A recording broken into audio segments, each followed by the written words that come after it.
চোখে অন্ধ। আরে আমরা যেন মহারাজের কাছে ফেল না, কিছু একটা করতেই হবে। আমার মাথাটা গরম হয়ে যাচ্ছে। গোপালের মতন রাজসভার ময়লাকে যতক্ষণ না ফেলা যাচ্ছে ততক্ষণ আমার মাথা জ্বলন্ত কয়লা হয়েই জ্বলবে। পণ্ডিত মশাইয়ের মাথায় একটা বুদ্ধি আছে মন্ত্রী মশাই। আপনি যদি সেই অনুযায়ী উঁচির কাজ করেন তাহলে বেটা গোপালের কপালে দুর্গতির সীমা থাকবে না। এই কি বুদ্ধি, কি বুদ্ধি? আপনি বরং এই ব্যাপারে পণ্ডিত মশাইয়ের সাথে একবার আলোচনা করে নিন। আমি চলি, কেমন? আমি চলি। হ্যাঁ হ্যাঁ, এসো এসো এসো এসো।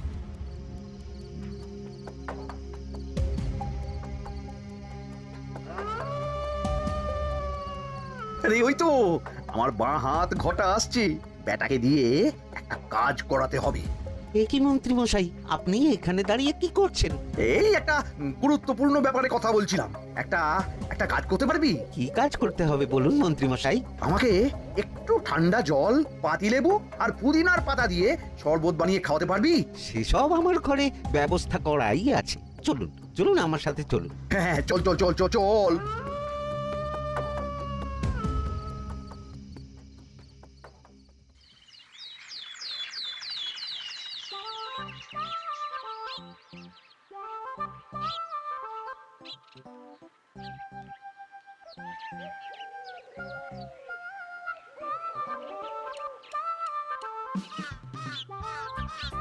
কি ব্যাপার পণ্ডিত, এত গুম মেরে আছো কেন? সকাল সকাল গিন্নি খুব বকেছেন মনে হচ্ছে। গিন্নির বাক্য সুধায় কান ভরে গেছে, আর কিছুই কানে ঢুকছে না। আরে দাঁড়াও দাঁড়াও পণ্ডিত, দাঁড়াও জ্যোতিষী। পণ্ডিত তো আমার কথা শুনতেই পেল না মনে হচ্ছে। তুমি তো দূর থেকে বলেছো, আমি তো বলেছি পাশ থেকে, তাতেও শুনতে পাইনি। কানের পোকা হলো নাকি? কি গো পণ্ডিত, ব্যাপার কি? কেমন বুঝছো? এ তো ভয়ানক কর্ণকোষ্ঠবদ্ধতার লক্ষণ।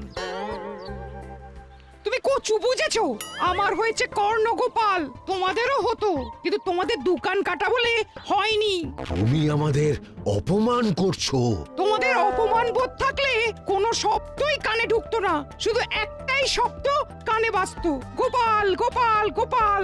এবারে রাজসভায় কিভাবে হেনস্থা হতে হলো মনে নেই? মহারাজ, একটা ভিক্ষা আছে। ভিক্ষার জন্য কৃষ্ণনগরের রাস্তাই সবচেয়ে উপযুক্ত জায়গা গোপাল, তুমি বরং সেখানেই যাও। মন্ত্রী, মন্ত্রী মশাই ঠিকই বলেছেন মহারাজ। যে যার নিজের জায়গা থেকে কথা বলে। কুকুর বলে ভৌ ভৌ, বেড়াল বলে মিউ মিউ, কাক বলে কা কা। মন্ত্রীর ভিক্ষার জায়গা কৃষ্ণনগরের রাস্তা, আর গোপালের ভিক্ষার জায়গা মহারাজ কৃষ্ণচন্দ্রের দুয়ার। বলো কি ভিক্ষা? বাড়িতে পুজো আছে মহারাজ, খরচা অনেক, কিছু ঋণ আবশ্যক। যদি 100 মোহর। ঋণ তোমাকে আমি দিতে পারবো না গোপাল।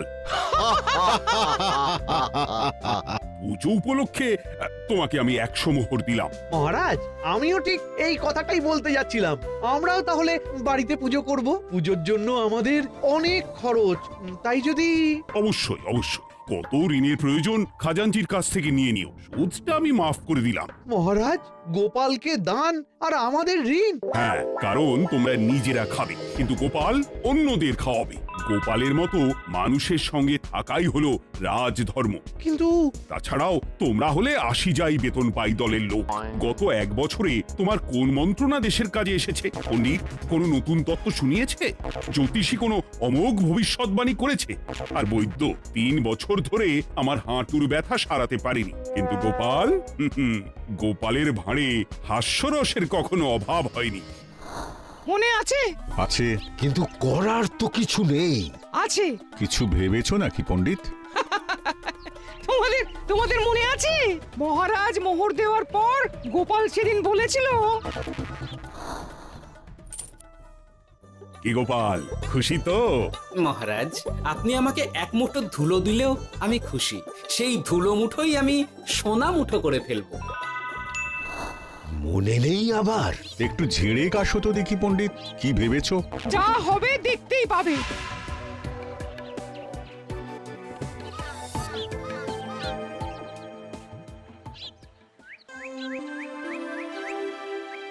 মহারাজের জয় হোক।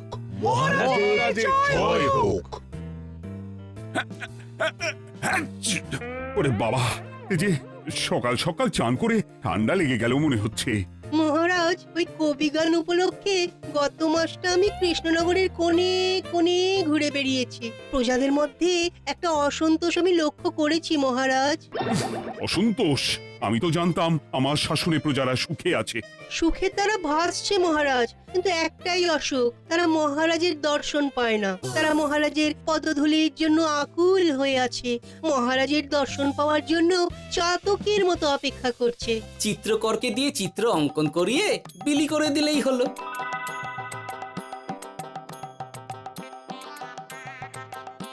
খুব ধুলো হয়েছে মহারাজ, কিন্তু এত ধুলো।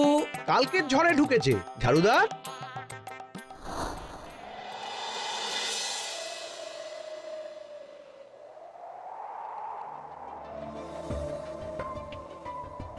এই সুযোগ, রাজসভা ফাঁকা, এমন ঝড় যে পেয়াদারাও বাইরে নেই। কাজটা সেরে ফেল, বুঝলি? কিরে, কাজটা কর।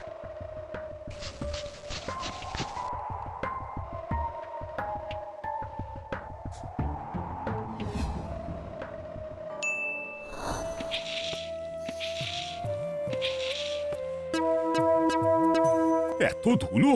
উফ, মহারাজ, কাল ঝড়টা বড় সাংঘাতিক হয়েছিল। তা বটে। আচ্ছা গোপাল, তুমি বলেছিলে মহারাজ তোমাকে এক মুঠো ধুলো দিলেও সেটা সোনা হয়ে যাবে। এখনো সেই কথাই বলছি। মন থেকে বলেছিলে না মহারাজকে তেল দেবার জন্য? তেল দেওয়ার দায়িত্বটা তো আপনি নিজের কাঁধেই নিয়ে ফেলেছেন। আমি যা বলি সত্যি বলি। আজ যদি এই 4 ঝুড়ি ধুলো মহারাজ তোমাকে উপহার দেন, তখনও একই কথা বলবে? নিশ্চয়ই। মহারাজ, গোপালকে এই 4 ঝুড়ি ধুলো দেওয়ার হুকুম হোক। কি গোপাল, আমি তোমাকে যদি এই ধুলোর ঝুড়িগুলো দিই, তা থেকে সোনা আসবে নাকি? আসবে মহারাজ, মোহরের বস্তা আসবে। যদি না আসে, আপনি বলুন। তোমাকে কৃষ্ণনগর ছেড়ে চলে যেতে হবে। রাজি? আর যদি আমি পারি, তাহলে আপনাকে এই মন্ত্রীর চাকরি ছেড়ে দিতে হবে। কি রাজি? কি মন্ত্রী, রাজি? রাজি। গোপাল? রাজি মহারাজ। আচ্ছা, আর কেউ মন্ত্রীর পক্ষে বাজি ধরেছেন নাকি? হ্যাঁ, আমি আমি আমি আমি। ও গোপাল এবার যে মরণ কুয়োতে ঝাঁপিয়েছে, সেখান থেকে আর উঠে আসতে পারবে না।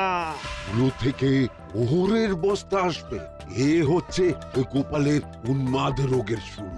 দেমাক দেমাক, মহারাজের পিঠ চাপড়ানি পেয়ে পেয়ে গোপাল ভেবেছে যে ও সব কিছু করতে পারে। এবার শুধু সেই দিনকার অপেক্ষা, যেদিন গোপালকে উল্টো গাধায় চড়িয়ে কৃষ্ণনগর থেকে বার করে দেব। এতটা নিশ্চিন্ত হবেন না মন্ত্রী মশাই। গোপাল গোপাল কিন্তু হালকা কথা ছুঁড়ে দেওয়ার লোক নয়। কি বলতে চাইছো পণ্ডিত? ওই 4 ঝুড়ি ধুলো থেকে মোহরের বস্তা আসবে? না, তা বলছি না, অন্য জায়গা থেকেও তো মোহরের বস্তা আসতে পারে। তার সঙ্গে ধুলো মিলিয়ে দিলেই কেল্লাফতে। গোপালের নিশ্চয়ই কোনো পরিকল্পনা আছে। গোপালের সব পরিকল্পনার গোড়া মেরে রেখে দিয়েছি পণ্ডিত। ঘটা আছে গোপালের পেছনে, আর ঘটা আছে গোপালের বাড়ির পাহারা। লুকিয়ে কিচ্ছু করতে পারবে না। আরে ওই তো বটা আসছে। বেল্লিক, উল্লুক, তোকে আমি জল বিছুটি দেওয়াবো। গোপালকে ছেড়ে চলে এসেছিস কেন? ছেড়ে আসবো কেন মন্ত্রী মশাই? গোপালকে ওর বাড়ির সামনে ছেড়ে এসেছি। ওখানে তো ঘটা আছে। বড্ড ঘুরিয়েছে বেটা। কোথায় কোথায় গিয়েছিল গোপাল? 4 ঝুড়ি ধুলো নিয়ে বেটা বাড়ির উল্টো দিকে হাঁটা দিল। চললাম পিছু পিছু। যাচ্ছিল কোন দিকে? নদীর দিকে। কিন্তু গোপাল দাঁড়ালো যদুর বাড়ির সামনে। এই যদু হলো সেই লোক যে লোকজনের বাড়িঘর কেনা বেচা করে আর লোক ঠকায়। আগে রাজধানীতে থাকতো। বেটা রাজধানী থেকে এই কৃষ্ণনগরে পালিয়ে এসেছে, এখানেও লোক ঠকাচ্ছে। কিন্তু বেটা এত চালাক যে কিছুতেই ধরা যাচ্ছে না। এইরকম লোককে ধরাচ্ছে হাতে রাখা ভালো নয় কি মন্ত্রী মশাই? সে তো জানি, কিন্তু ওর ওপর মহারাজের কড়া নজর আছে। এখন ওর সঙ্গে সম্পর্ক রাখা খুব ঝুঁকি। যাই হোক, তারপর? হ্যাঁ, তারপর যদু, যদু রে। গোপাল খুড়ো, আরে তুমি এখানে কি করছো? দেখতেই তো পাচ্ছিস ধুলো। তবে যে সে ধুলো নয়, মহারাজ কৃষ্ণচন্দ্রের পদধূলি। শুনিসনি বোধহয়, এখন কৃষ্ণনগরে সবচেয়ে বেশি চাহিদা মহারাজের পদরেণু। আচ্ছা মহারাজের পদরেণু নিয়ে যাচ্ছ কোথায়? এই ছোট ছোট পুলিন্দায় ভরে কৃষ্ণনগরের প্রত্যন্ত জায়গায় যেখানে প্রজারা মহারাজের সাক্ষাৎ পায় না সেখানে বিক্রি করব। তোমার কি মাথা খারাপ? পায়ের ধুলো বিক্রি হবে? ওরে, কতবারে মাত্র 1 ঝুড়ি ধুলো 1000 মোহরে বিক্রি করেছিলাম, এবারে 4 ঝুড়ি। শোনো, তুমি আবার ঘুরে ঘুরে বিক্রি করবে কেন? তোমাকে আমি বরং 10 মোহর দিয়ে দিচ্ছি, তুমি আমাকে এগুলো দিয়ে দাও, আর বিক্রি করে যা হবে তোমাকে এই 40 ভাগ দিয়ে দেবো। ওই 10 মোহরে বদমাস দুদুকে ধুলো বেচে গোপাল বাড়ির দিকে চললো। বাড়ির সামনে অব্দি পেছনে পেছনে গিয়ে তারপরে এই আপনাদের কাছে আসছি। বলিস কি রে, ধুলো বেচে 10 মোহর? ও মন্ত্রী মশাই, গোপাল তো একেবারে নাড়ি ধরে টান মেরেছে। গেল রাজসভায় এমন সুখের চাকরিটি গেল, এবার আবার রাস্তার ধারে গিয়েই বসতে হবে। এবার নবাবের দরবারে জায়গা আছে কিনা খোঁজ করি গিয়ে। ধ্যাত্তেরি, 10 মোহর আর 1 বস্তা মোহরের মাঝখানে অনেক রাস্তা, সেই রাস্তায় আমি লোক বসিয়ে রাখবো। আরে আরে, ওই তো তোমার ঘটা আসছে। এই, তুই গোপালের ঘরের পাহারা ছেড়ে এলি কেন? গোপাল নেই নেই নেই নেই নেই নেই।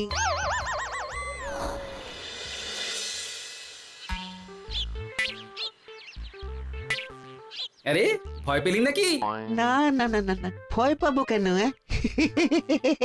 শোন, তোকে পেয়ে আমার খুব ভালো হলো বুঝলি। তোকে আমার একটা কাজ করতে হবে। বলো বলো। আসলে বুঝলি, আমার না গিন্নিকে নিয়ে তার বাপের বাড়ি যাওয়ার কথা ছিল, কিন্তু হঠাৎ বিশেষ কাজে আমাকে খামবাজে চলে যেতে হচ্ছে। এখন আমি গিয়ে গিন্নিকে বললে বুঝতেই পারছিস কুরুক্ষেত্র হয়ে যাবে একেবারে। তাই আমি কাউকে খুঁজছিলাম যে আমার বাইরে যাওয়ার খবরটা আমার গিন্নিকে গিয়ে দেবে। তুই পারবি বাবা ঘটা? ওরে বাবা, আরে আরে আরে, ভয় পাস না, তোকে গিয়ে মুখে কিছু বলতে হবে না। এই নে, এই চিঠিটা আমার বউকে দি। কৃষ্ণনগর ছেড়ে চুপি চুপি চলে যাচ্ছি, চালাকিটা দেখেছেন? ওসব চালাকি আমি তুড়ি মেরে উড়িয়ে দেবো। কি করবেন? চারিদিকে আমি অশ্বারোহী গুপ্তচর পাঠাচ্ছি, গোপালকে কোনো চালাকি করতে দেব না।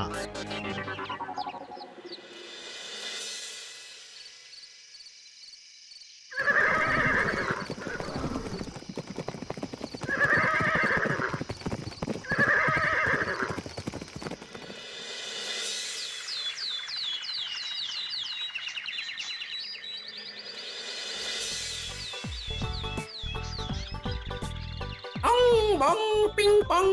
হ্যাঁ, ওরে বাপ যে, এ আবার কি বলে? মানে বুঝিতে পারিলে না?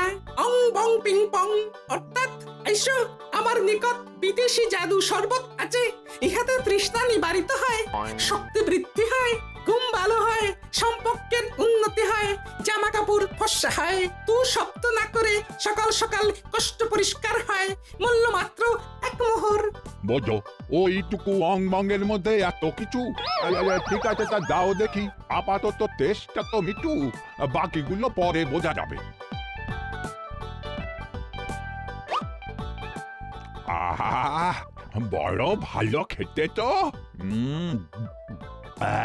ঠং ঠং অর্থাৎ শক্তি বৃদ্ধি হলো। হ্যাঁ, মনে হচ্ছে গায়ে যেন 2 গুণ বল পাচ্ছি। কি হয়েছে ভাই? এ কে? এ ভিন দেশ থেকে জাদু শরবত নিয়ে এসেছে গো। জাদু শরবত ভিনদেশ? একেবারে বহু ভুজা শরবত। খেলে তেষ্টা যাবে, গায়ে জোর হবে, ঘুম হবে, সম্পর্ক ভালো হবে, জামা কাপড় ফর্সা হবে, সকালে হ্রাস করে পেটও পরিষ্কার হবে। সে কি? দাও গো ভাই, আমাকেও দাও। গুড় জল, সঙ্গে একটু ভাজা মশলা, আমচুর আর বিট নুন, শুদ্ধ দেশি জিনিস, জানলে কেউ ছুঁয়েও দেখতো না। কিন্তু একটু বিদেশি গন্ধ দিতেই একেবারে হট্ট মেলা। আরে, তোমরাও এসেছো দেখছি। সং সং শঙ্কা, লং লং লঙ্কা। মানে? অর্থাৎ এই শরবত খেলে আর শঙ্কা নাই, বুদ্ধি লঙ্কার মতন ঝাল হয়ে যাবে। তারপর ডং ডং ডঙ্কা, টং টং টঙ্কা, ফাইন ফাইন, অর্থাৎ টাকা আসবে আমার কাছে।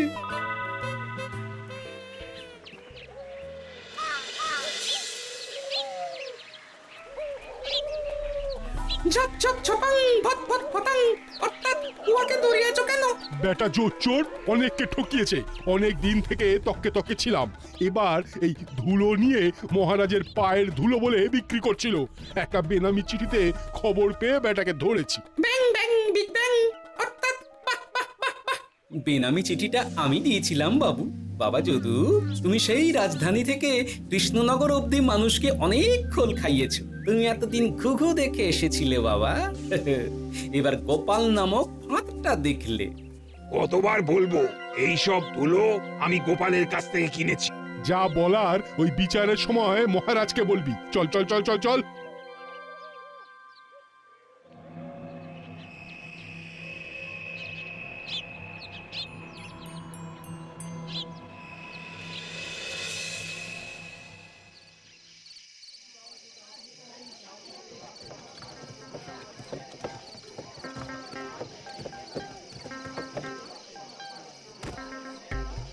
ঝন্টু মন্টু ননাংফু। নাও ঠেলা। সাহেব বলে কি ফু দিয়ে দিতে হবে? কি বলছো সাহেব? বুঝতে পারছি না, কোথায় ফু দেব? ঝন্টু মন্টু ননাংফু, অর্থাৎ লবণ আছে? আছে আছে সাহেব আছে। কত লাগবে? ভান্ড ভরি আন্ডাকারি, অর্থাৎ যা আছে সব।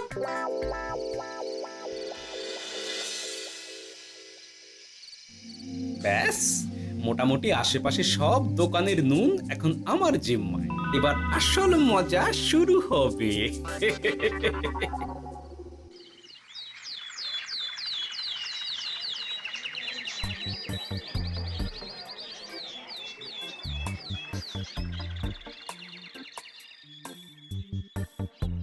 নুন আছে? না হুজুর, গোটা কৃষ্ণনগরেই নুন নেই। ওই দেখো, পুরো রাজসভাই বাজারে জড়ো হয়েছে। শান্তামনা, শান্তু মন্টু, এ আবার কি বলছে রে বাবা? শান্তামনা, শান্তু মন্টু, অর্থাৎ জনগণ শ্রবণ করুন। নান্টু কান্টু, নুন কি নেবেন? আন্টু আন্টু, আসুন আসুন। আমার এক সের নুন লাগবে। শান্তু, অবশ্যই 1 সের লবণ 10 মোহর। 1 সের 10 মোহর? 10 মোহর লইবেন না লইবেন না? না, নেব না। উত্তম উত্তম, গান্ডা পিণ্ডে টিসুম টিসুম, অর্থাৎ তাহা হইলে নুনের বদলে গৃহিণীর প্রহার ভক্ষণ করুন। আমাকে একটা নুন দিন। আমাকেও নুন ছাড়া বাড়ি ফিরলে গিন্নি ঘর ছাড়া করবে আমাকে। শুনলাম কৃষ্ণনগর থেকে নুন উধাও। আছে মহারাজ, আছে। কৃষ্ণনগরের সব লবণ আমার নিকটে আছে। 1 সের 10 মোহর। এত দাম? দাম তো হবেই মহারাজ, লবণ ছাড়া রান্না কেমন হবে ভাবিয়া দেখুন। ঠিকই বলেছ, রাজপাকশালেও তো রান্না বসেনি। 100 সেরের মতন রাজপ্রাসাদে পাঠিয়ে দাও। 1000 মোহর দিয়ে দাও।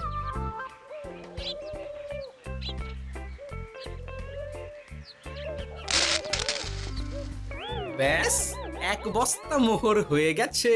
গোপাল? হ্যাঁ মহারাজ, গোপাল, যে 4 ঝুড়ি ধুলো থেকে 1 বস্তা মোহর রোজগার করেছে। ইয়া বাত! চলো রাজসভায়, পুরো গল্পটা শুনতে হবে। সকলেই এসো তাহলে রাজসভায়। কিন্তু মহারাজ, যারা বাজি হারলো তাদের তো চাকরি গেছে, তো তারা রাজসভায় যাবে কি করে? ঠিক ঠিক ঠিক বলেছ। আর যারা বাজি হারলো তারা বাদ, বাকিরা চল। এই সেরেছে, গোপাল তো আবার বাজি মেরে দিল। ও মহারাজ, আমাদের দেখুন। ও মহারাজ, আমাদের দেখুন। ও মহারাজ।